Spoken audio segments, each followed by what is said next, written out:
في مجموعة من الخريجين اتفقوا ان هم يروحوا يزوروا استاذهم.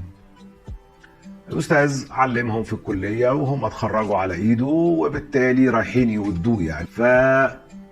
فالاستاذ اخباركم ايه يا جماعة؟ ابتدوا مثلا هم مثلا 15 واحد، كل واحد ابتدى ايه يحكي في قصة. والله انا اشتغلت في الحتة الفلانية ومبسوط، والله مش قوي. التاني والله انا اشتغلت في الحتة الفلانية مبسوط جدا. قال لهم طب ايه، خليكم شوية كده هعمل لكم ايه، كل واحد كده مشروب معين يعني. الراجل لطيف راح جاب كوبايات كده زي اللي انا بشرب فيها ديت، اللي هي صيني ما انتش شايف فيها حاجة، مج بقى وكوباية وحركات من الحلوة ديت، اشكال والوان وانواع. والمساعد بتاعه ايه، عمل لهم كلهم هوت شوكليت، ابتدوا يشربوا. ولاحظ هو ان كل واحد عينه على المج بتاع التاني، عايز يشوف يعني هو ده اداله ايه يعني. إيه انت ايه الاخبار المشروب بتاعك؟ والله كويس قوي. ايه اخبار المشروب؟ هما مش عارفين ان هما كلهم بيشربوا نفس المشروب. الخلاصة او المورال من القصة او الشاهد من القصة انه هو اللي حكاله على مشاكل حياته هو اداله حاجة، واللي قال له انا اشتغلت ومبسوط اداله حاجة، وهكذا.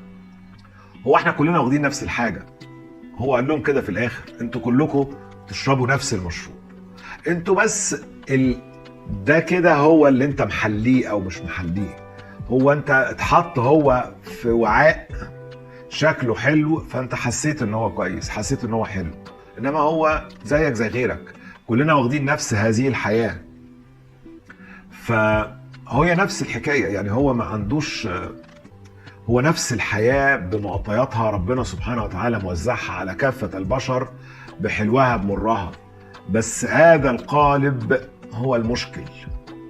هو حط حياته في القالب اللي بيحبه.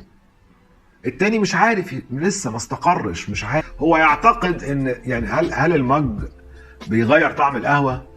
ابدا، هو طعم القهوة هو طعم القهوة.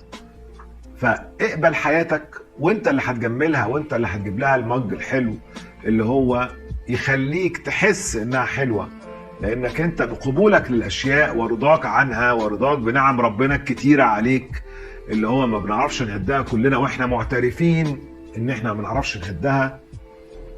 هي موجودة وحلوة، انت بس عايز تستطعمها شوية. استطعمها، المج مش هيحليها يا جماعة.